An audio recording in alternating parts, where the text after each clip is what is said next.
La langue est primordiale dans la communication interpersonnelle, et selon la personne ou les personnes à qui on s'adresse et la situation, une même idée peut s'exprimer par des mots différents selon le registre choisi.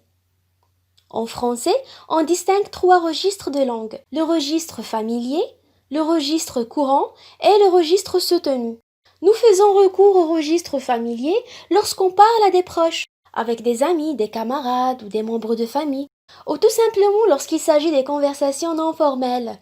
Ce registre se caractérise par une syntaxe non respectée, les phrases sont grammaticalement parlant incorrectes, des répétitions, un vocabulaire relâché et parfois abrégé, dire par exemple resto au lieu de dire restaurant. C'est le registre familier, il n'y a pas de contrainte, on y peut se lâcher.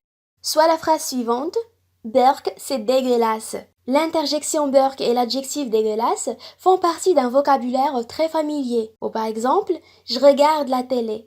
Premièrement, la phrase est incorrecte grammaticalement, parce qu'il faut dire je et non pas je regarde. Et deuxièmement, nous avons abrégé le mot télévision, donc nous avons dit télé. Donc là, c'est très clair, c'est un registre familier. Concernant le registre courant, c'est le registre le plus utilisé. C'est le langage de tous les jours, dans les établissements scolaires, dans le milieu de travail, pour s'adresser à un commerçant par exemple ou des clients. Et retenez bien que c'est un registre qui respecte les règles générales de la grammaire, à l'écrit comme à l'oral, et elle se caractérise par un vocabulaire simple, sans abréviation ou effet de style.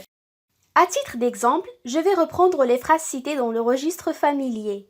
Et au lieu de dire je regarde la télé, je vais dire je regarde la télévision. Et au lieu de Burk, c'est dégueulasse, je dirais c'est dégoûtant. Alors, quand vous voyez, les phrases sont conformes à la grammaire, le vocabulaire est simple et il n'y a pas d'effet de style. Ce sont des phrases neutres qui font partie du registre courant. Et pour le registre soutenu, c'est un langage soigné, employé souvent à l'écrit, surtout dans le monde littéraire et rhétorique, et parfois à l'oral, pour marquer la politesse et le respect lorsqu'on s'adresse à une personne très importante. La grammaire est respectée dans ce registre, la syntaxe est complexe, les phrases sont plus longues, ornées de figures de style et d'un vocabulaire recherché, voire précis. Bref, c'est un registre très sophistiqué. Regardez la phrase suivante. Ta voiture est jolie. D'après la structure et le vocabulaire neutre employé, on constate qu'il s'agit d'un registre courant. Le même sens est repris dans la deuxième phrase. Elle est cool ta bagnole. Remarquez, la dislocation ou le double marquage du sujet, elle et la bagnole, renvoient à la même chose. Alors, on pouvait dire ta bagnole est cool, sans répéter le sujet. Remarquez également les mots utilisés. Cool est un anglicisme qui veut dire agréable et bagnole veut dire voiture.